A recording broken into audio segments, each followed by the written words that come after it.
इबलीस की नस्ल की इब्तदा जिस जिन से हुई उसका नाम तारानोस कहा जाता है। तारानोस इबलीस से 1,44,000 साल कबल दुनिया पे मौजूद था। तारानोस की नस्ल तेजी से बढ़ी क्योंकि उन पे मौत तारी नहीं होती थी और ना बीमारी लगती थी। अलबत्ता ये चूंकि आतशी मखलूक थी तो सरकशी बदरजाए उत्तम मौजूद थी। इस जिन्नों की नस्ल को पहली मौत फरिश्तों के हाथों पैदाइश के 36,000 साल बाद आई, जिसकी वजह सरकशी थी। यहां पहली बार मौत की इब्तदा हुई। इससे पहले मौत नहीं होती थी। बाद में चल्पानेस नामी एक नेक जिन को जिन्नात की हिदायत का जिम्मा सौंपा गया और वो ही शाह जिन्नात करार पाए। इसके बाद बामोस को यह जिम्मेदारी दी गई। बामोस के दौर में ही चलेपा और तबलीस की पैदाइश हुई। ये दोनों अपने वक्त के बेहद बहादुर जिन्नात थे और उनकी कौम ने चलीपा को शाशेन का लक़ब इसके शेर के जैसे सर की वजह से दिया। इन दोनों जिन्नात की वजह से सारी कौम कहने लग गई कि हमें उस वक्त तक कोई हरा नहीं सकता जब तक शाशेन और तबलीस हमारे दरमियान मौजूद हैं। इन दोनों की वजह से कौम के जिन्नात आसमान तक रसाई करने लगे और तीसरे आसमान पर जाकर शरारत कराते थे। ऐसे में हुक्म इलाही से फरिश्तों ने उन पर हमला किया और इबरतनाक शिकस्त दी। इसी दौरान जब इजराइल अलैहिस्सलाम को इबलीस ने देखा तो सजदे में गिर गया। इबलीस शुरू ही से एक नडर और ज़हीन बच्चा था। उसमें बाप की बहादुरी और मां की मक्कारी कूट कूट कर भरी हुई थी। उसने मलाइका के साथ जाकर तौबा का बाकायदा ऐलान किया और फिर फरिश्तों से फैज़ इल्म हासिल करने लगा। इल्म हासिल करने और रियाजत का ये आलम था कि पहले आसमान पे आबिद, फिर दूसरे आसमान पे जाहिद, तीसरे आसमान पे बिलाल, चौथे आसमान पे वाली, पांचवें आसमान पे तकी और छठे आसमान पे कबाजान के नाम से मशहूर हुआ। ये वो वक्त था जब ये फरिश्तों को सिखाता था। सातवें आसमान पे इबलीस बुक़्क़ाए नूर में रहा। हफ्त अफलाक के सब मलाइका का मुअल्लिम करार दिया गया। यहां तक पहुंचकर इबलीस ने अपनी आजजी और रियाजत की इंतहा कर दी। कमोबेश इबलीस ने 14,000 साल अर्श का तवाफ किया। यहां उसने फरिश्तों में उस्ताद सरदार अजाजील के नाम से शोहरत पाई। कमोबेश 30,000 साल मुकर्रबीन फरिश्तों का उस्ताद रहा। इबलीस के दरसोबाज की मियाद कमोबेश 20,000 साल है। फरिश्तों के साथ क़याम की मुद्दत कमोबेश 80,000 साल है। इबलीस को हुक्म हुआ कि दारोगा जन्नत रिजवान की मुआवनत करो और अहले जन्नत फरिश्तों को अपने इल्म फजल से बहरावर करो।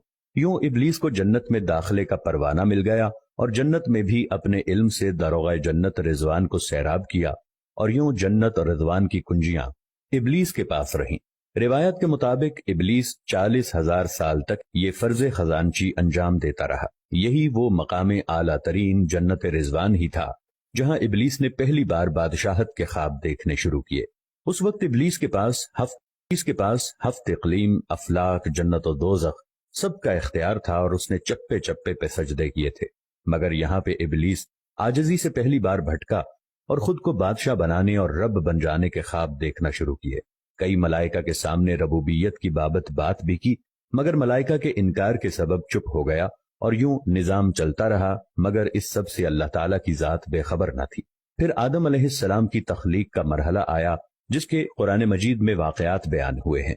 इबलीस आदम अलैहिस्सलाम को जुज जुज मरहलावार मुख्तलिफ अक़साम की मट्टी से तख्लीक होता देखता रहा और चुप रहा।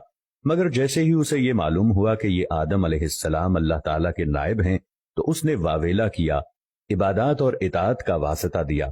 फिर तंज किया कि मुझ जितनी इबादत किसने की, और आदम अलैहिस्सलाम को सजदा करने से इनकारी हो गया। तब अल्लाह ताला ने कहा, निकल जा शैतान मरदूद।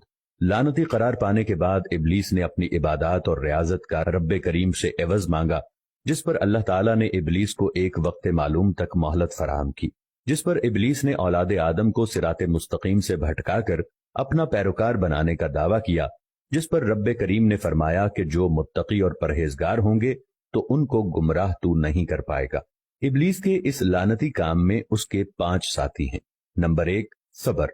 इसके इख्तियार में मुसीबतों का कारोबार है, जिसमें लोग हाय वावेला करते हैं, गिरेबान फाड़ते हैं, मुंह पे तमाचे मारते हैं और जाहिलियत के नारे लगाते हैं। नंबर 2, और ये लोगों को बदी का मुर्तकब करता है और बदी को लोगों पे अच्छा और पसंदीदा करके दिखाता है। नंबर 3, मसव्वत। ये किज़्ब, झूठ और दरोग पे मामूर है, जिसे लोग कान लगाकर सुने। ये इंसानों की शक्ल अपनाकर उनसे मिलता है और उन्हें फसाद बर्पा करने की झूठी खबरें सुनाता है।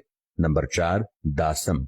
یہ آدمی کے ساتھ گھر میں داخل ہوتا ہے اور گھر والوں کے عیب دکھاتا ہے اور آدمی کو گھر والوں پہ غضبناک کرتا ہے۔ نمبر 5، زکنیور، یہ بازاروں کا مختار ہے، بازاروں میں آ کر یہ بددیانتی کے جھنڈے گاڑتا ہے، بازاروں میں برائیوں اور فحاشی پہ ورغلاتا ہے۔ ابلیس کا آدم علیہ السلام کو سجدے سے انکار کا جزیہ حسد تھا کہ جس نے اسے مجبور کیا کہ میری جگہ آدم یعنی خاک کو کیوں ملی۔ یہ اس کا جزیہ تکبر اور غرور تھا کہ میں اعلیٰ ہوں، اور اس ایک سجدے کے انکار کی بات نہیں تھی، بات اطاعت سے سرکشی کی تھی، شرک کی تھی۔ ابلیس نے دل میں خود کو رب مان لیا تھا۔ اسی شرک عظیم کی بدولت ابلیس تا قیامت رسوا و لعنتی ٹھہرا اور اولاد آدم کو بھٹکانے کے لیے آزاد قرار پایا۔ حاصل نتیجہ یہ ٹھہرا کہ رب کریم کو انسان کی عبادات، عاجزی، علم و دانش سے کچھ غرض نہیں ہے۔ رب کریم صرف دیکھتا ہے کہ دل میں اطاعت و فرما برداری کتنی ہے۔ اسی بنیاد پر تقوی اور پرہیزگاری کے درجے قرار پاتے ہیں۔ اللہ کریم ہمیں اپنی نیت کو درست رکھنے کی توفیق عطا فرمائے، آمین یا رب العالمین۔